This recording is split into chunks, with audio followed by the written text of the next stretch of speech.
Cette grande banque française que vous connaissez sûrement a connu des tempêtes financières très importantes. La BNP Paribas, pilier de la finance européenne, a été impliquée dans des affaires controversées qui ont coûté des milliards de dollars. Sauf que tout le monde l'oublie. Aujourd'hui, nous allons donc voir deux scandales majeurs. Sa violation des sanctions américaines et le scandale du Forex. Transactions illicites, tromperies. Quelles ont été les conséquences de ces deux affaires? Et surtout, votre argent est-il vraiment en sécurité auprès des banques? Je suis Ludovic, conseiller en investissement réglementé, et je vous propose de voir ensemble ces révélations et les moyens d'être indépendant du monde bancaire.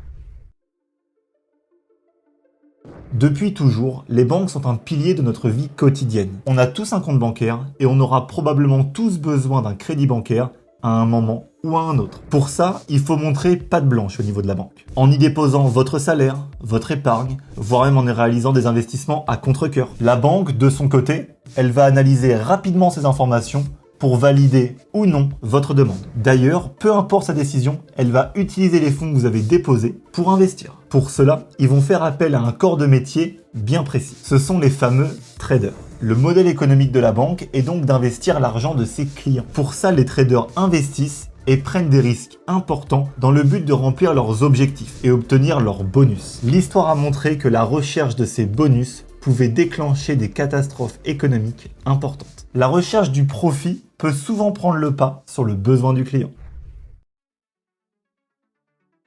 La première affaire dont nous allons parler a fait beaucoup de bruit et a remis à leur place beaucoup de banques. Le personnage principal de l'histoire, vous vous en doutez, c'est la BNP. Entre 2004 et 2012, la première banque française a clairement pris des libertés. Sur cette période, elle a facilité des transferts d'argent entre des entités au Soudan, en Iran et à Cuba. Sauf que ces pays sont sous embargo des États-Unis, c'est-à-dire qu'il est interdit de commercer avec eux. Mais c'est un détail pour la BNP ça. Pour éviter de se faire prendre, elle masquait aussi l'origine des transactions en modifiant les informations gênantes. De cette manière, elle a pu masquer des transactions de dizaines de milliards de dollars et passer sous les radars pendant très longtemps. Mais en 2014, elle va se faire attraper la main dans le sac et là, ça va pas être drôle. Le gouvernement américain veut faire un exemple pour dissuader toutes les banques à qui ça aurait donné des idées. Pour ça, ils vont infliger une amende colossale de 8,9 milliards de dollars à la BNP. Cette dernière ne cherchera même pas à aller au procès et à se défendre, elle plaide directement coupable. Et c'était difficile de nier. La banque française paiera sans broncher pour passer à autre chose sans faire de vagues. On peut donc imaginer qu'elle a eu le temps de générer suffisamment de bénéfices pendant 10 ans avec cette pratique qui devait bien la rémunérer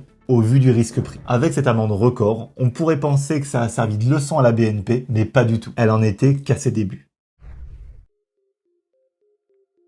À peu près en même temps que l'affaire précédente, la BNP et plusieurs autres grandes banques, comme Goldman Sachs, Barclays et UBS, s'étaient secrètement organisés pour manipuler à leur avantage le plus gros marché financier du monde, le Forex. Le Forex, c'est le marché de référence des devises monétaires. Celui où on échange une monnaie contre une autre et celui qui fixe le taux de change. Plus de 5300 milliards de dollars s'échangent tous les jours sur ce marché. C'est énorme. Pour manipuler le marché et générer de beaux profits, ces banques avaient même créé des groupes WhatsApp. Elles communiquaient et centralisaient leurs actions sur une monnaie ou une autre en temps réel. Selon certaines sources, ces manipulations auraient duré près de 10 ans, jusqu'à 2014. Ce qui est drôle, c'est que ce scandale intervient juste après le scandale des taux interbancaires, où une banque que vous connaissez tous était déjà impliquée. On en parle dans cette vidéo justement. Ces manipulations ont fait perdre des millions d'euros à beaucoup d'investisseurs. Par contre, on pourrait se dire que la BNP avait été mise dans le même sac que les autres, mais que finalement elle n'y était pour rien. Mais pour éviter le procès et aussi des sanctions très élevées, elle a préféré directement payer près de 120 millions de dollars. Il est donc difficile de douter de sa culpabilité. La question que vous vous posez sûrement maintenant, c'est comment la BNP, Goldman Sachs et la Banque Postale ont fait pour communiquer et s'entendre tout ensemble. Ça a dû leur demander de faire des réunions aux 4 coins du monde dans le plus grand secret. Eh bien, pas du tout. Ils ont fait comme vous, après le boulot, ils sont allés en after work. La seule différence, c'est que vos after work, vous les faites avec vos collègues. Eux, leurs collègues, ce sont soit leurs assistants, soit le chef des traders. Les personnes qui sont au même niveau qu'eux, finalement, ce sont leurs rivaux. En clair, un trader est rarement généraliste. Il a un domaine d'activité bien spécifique. Quand il a une interrogation, il ne peut pas aller voir n'importe qui. Du coup, il les pose en after work à ses homonymes qui font le même boulot que lui, mais dans une autre banque. Si on va plus loin, durant le scandale du Forex, ils avaient même créé un groupe WhatsApp et le nom va vous faire rire, quel meilleur nom pour trafiquer les marchés que de s'appeler le cartel. Maintenant, vous l'avez compris, ils ont des objectifs à remplir. Donc soit ils se battent les uns contre les autres sans garantie de résultat, soit ils créent un cercle de pouvoir pour valider leurs primes et remplir les poches de leurs employeurs, au détriment des petits porteurs qui n'ont plus qu'à se partager les miettes. Avec ces deux affaires, on pourrait croire que ça reste des manipulations occasionnelles. Mais si après cette vidéo, vous tapez « scandale bancaire » dans votre barre de recherche, vous verrez que c'est quotidien. Retenez bien que comme au blackjack, vous ne vous battez pas contre le croupier, mais contre la banque. Mais comment s'en sortir dans ce cas ? Vers qui se tourner ? Eh bien, depuis quelques temps, de nouveaux acteurs ont fait leur apparition. Leur force ? Une indépendance vis-à-vis des marchés et des banques. Ce qui garantit aux particuliers comme vous et moi des investissements beaucoup plus équitables. Ces acteurs indépendants sont tous accrédités auprès de l'autorité des marchés financiers, l'AMF. Et ils sont tous experts de l'investissement, ce qu'on appelle les conseillers en investissement. CIF. Ils travaillent en circuit court avec un grand nombre d'acteurs. Ils ne sont pas cantonnés à des solutions d'une banque, d'un fonds dédié ou d'un acteur précis. Ils sont en architecture ouverte. Le gros plus, c'est qu'ils apposent leurs responsabilités sur l'investissement proposé. Ça veut dire qu'ils ne peuvent pas faire n'importe quoi et que ce genre de choses peut se régler devant le tribunal.